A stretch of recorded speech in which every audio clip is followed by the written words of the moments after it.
सभी किसान साथियों को राम राम, नमस्ते, सत श्री अकाल, दुआ सलाम। सभी किसान साथियों को छठ पर्व की हार्दिक शुभकामनाएं। किसान साथियों, आज आप लोगों से बात करने के लिए सोचा कि अब आने वाली फसल हमारे धान की खेती है, तो क्यों ना साझा की जाए जानकारी।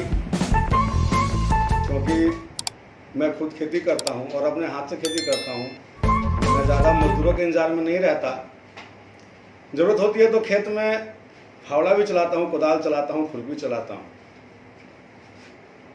तो किसान साथियों, ईश्वर से कामना करता हूं कि सबकी गेहूं की फसल अच्छी हो, अच्छी पैदावार हो।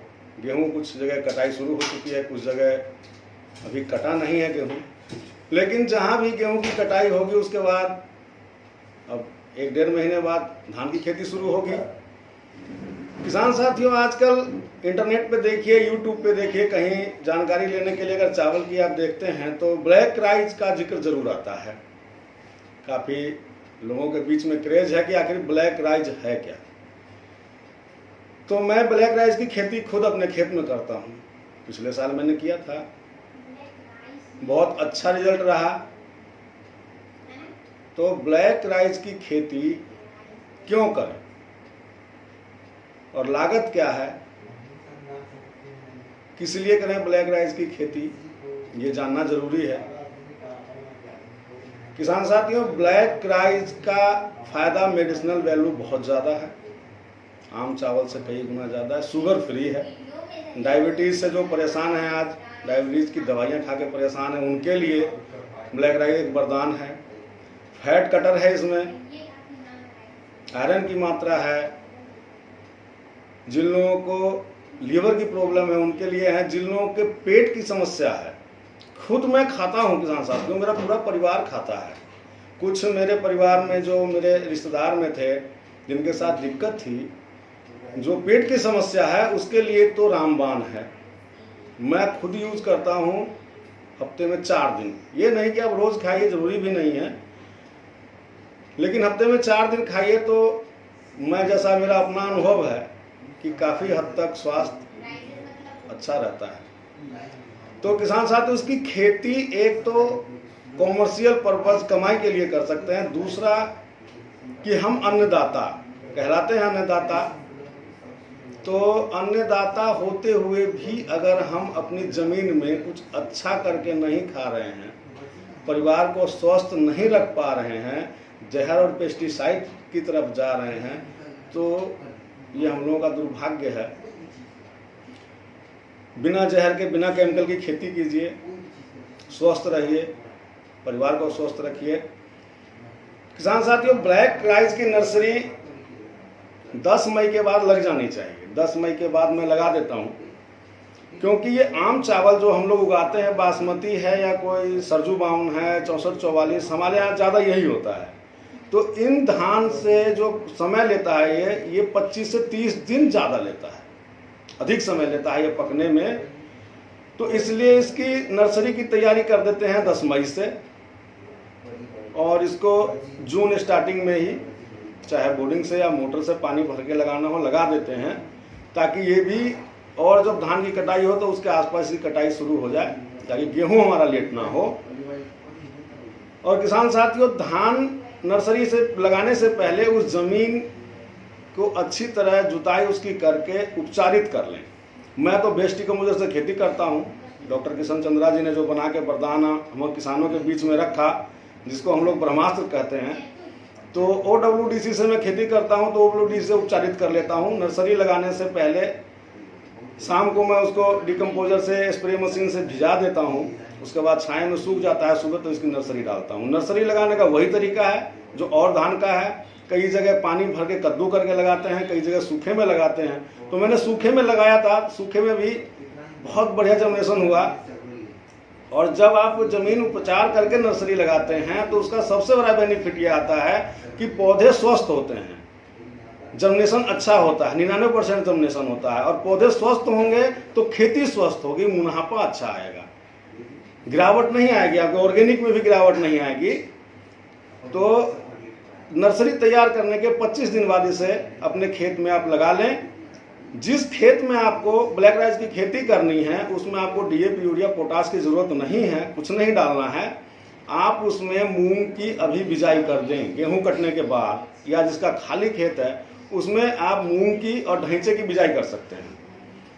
फायदा दो होगा कि एक तो मूंग की फसल हो जाएगी, और दूसरी बात, जिस समय नर्सरी लगा उसमें हमें धान लगाना है उस समय जब मूंग उसमें हम जोतते हैं तो उससे हमारे खेत की उर्वरक क्षमता बढ़ जाती है, क्योंकि मूंग और ढैंचा जो है नाइट्रोजन की भी पूर्ति करता है, हरित खाद है, बहुत बढ़िया रिजल्ट है इसका। मैं हर साल इस काम को करता हूं और हर किसान से यही कहूँगा कि साल में एक बार दलहन की फसल जो है अपने खेत में ज़रूर लगाएं। तो कद्दू करने के बाद 25 दिन में इसकी आप रोपाई कर सकते हैं अपने खेत में, और रोपाई करने के 22 से 25 दिन में 1 किलो सरसों की खली, जी हाँ 1 किलो सरसों की खली को चक्की में पिसवा लें, बारीक हो जाता है, मैं खुद अपने चक्की में पीस लेता हूँ। तो और उसमें जैसे 10 कट्ठा अगर किसी के पास है, मैं बिहारी किसान की बात कर रहा हूँ, तो 10 कट्ठा में 1 किलो प्रति कट्ठा के हिसाब से सरसों की खलिया यूरिया की तरह छिड़काव करते हैं, जिस तरह यूरिया छिड़काव करते हैं। ध्यान ये रहे कि खेत में पानी होना जरूरी है, कम से कम 1 से 1.5 इंच पानी हो खेत में, और अगर पानी नहीं है तो छिड़काव करने के बाद पानी तुरंत डाल दें। दोस्तों इतना बढ़िया रिजल्ट आएगा जिसका वर्णन नहीं। मैं 3 साल से आज सरसों की खली से ही धान की खेती कर रहा हूँ, और इतना अच्छा रिजल्ट है कि जिसका जवाब नहीं है। कोई ज़रूरत नहीं है यूरिया खरीदने की, जहर खरीदने की, और फुटाव बहुत अच्छा आएगा। हरियाली एकदम परमानेंट हरियाली बनी रहेगी, जो ओरिजिनल हरियाली है। देखिए यूरिया से एक हरियाली आती है, कालापन आता है, लेकिन वो कुछ दिनों के लिए आता है। लेकिन जब आप सरसों की खली का इस्तेमाल करते हैं तो ये जो हरियाली आएगी ये आपके अंत समय तक हरियाली बनी रहेगी। उसके बाद अगर कीटनाशक की बात करें तो मैं तो खुद बनाता हूँ, 10 पत्तों का अर्क बनाता हूँ। उसमें अगर मान के चलिए 50 लीटर मुझे 10 पत्तों का अर्क बनाना है तो बेस्ट डिकम्पोजर से बनाता हूँ। उसके बाद उसमें फिर 1 किलो लहसुन है, 1 किलो अदरक और 1 किलो हरी मिर्च तीखी वाली कूट के डाल देता हूँ। उसके छिड़काव से काफ़ी हद तक बीमारी और कीट नियंत्रण हो जाता है। और धान में किसान साथियों मेरा अपना प्रयोग किया हुआ है, जो अकौन का पत्ता हुआ है, आंखें का पत्ता, कहीं कहीं आंखें बोलते हैं, कहीं अकौन बोलते हैं, इसका पत्ते के रस का छिड़काव, अगर आप अकौन का पत्ता, भांग का पत्ता और अरंड के पत्ते का कुट्टी काट के डिकम्पोजर में अगर आप 20 दिन उसको डिकम्पोज करके उस पानी का छिड़काव करते हैं तो अद्भुत रिजल्ट है, जो मैंने अपने खुद खेत में प्रयोग किया है। तो जरूरत नहीं है कि हम पैसे लगाएं तभी खेती होगी, जब हम खर्चा घटा लेंगे तो आमदनी बढ़ जाएगी। और रही ब्लैक राइस की बात, तो दोस्तों ब्लैक राइस की मार्केटिंग, अभी कोई मार्केट ऐसा नहीं है जहाँ के हम जाके सीधे बेच लें। 300, 400, 500 रुपये किलो ब्लैक राइस है आज के समय मार्केट में, जिसे हम अपने खेत में उगा सकते हैं, खा सकते हैं, ज़रूरत से ज़्यादा हो तो बेच भी सकते हैं। ऑनलाइन का ज़माना है, दोस्तों के साथ शेयर कीजिए, कहीं बात कीजिए, हो सकता है कहीं मार्केट मिल जाए, लेकिन अपने खाने के लिए तो ज़रूर कीजिए। तो इसमें कोई केमिकल ना डालें, कोई फर्टिलाइज़र ना दें, ऑर्गेनिक करें, और इसकी लंबाई आपकी 5 फीट से एबव हो सकती है बिना किसी यूरिया डीएपी के भी। तो उससे घबराने की ज़रूरत नहीं है, ये पौधा गिरता नहीं है, इस पौधे की मोटाई बहुत अच्छी होती है, इसलिए ये पौधा आंधी बारिश में गिरता नहीं है, इसलिए इससे डरने की ज़रूरत नहीं है। उपज मैं बता दूं तो बिहार में कट्ठे के हिसाब से पिछले साल का मेरा जो एवरेज आया था वो 55 से 60 किलो का आया था।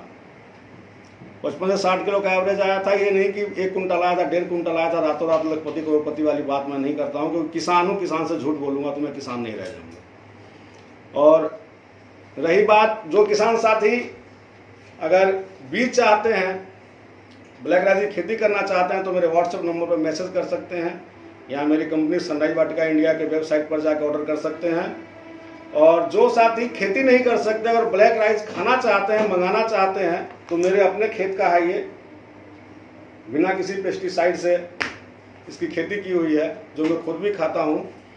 और जिन साथी को चाहिए, जो ये खाना चाहते हैं, जो महानगरों में है, जिनके पास खेत नहीं है, खेती नहीं कर सकते हैं, लेकिन चाहते हैं कि खाएं और एक जेन्युइन रेट में हमें मिले, तो उसी के प्रयास में मैं भी लगा हुआ हूँ कि आप लोगों तक अच्छी से अच्छी प्रोडक्ट की गारंटी के साथ आपके पास पहुँचाऊँ।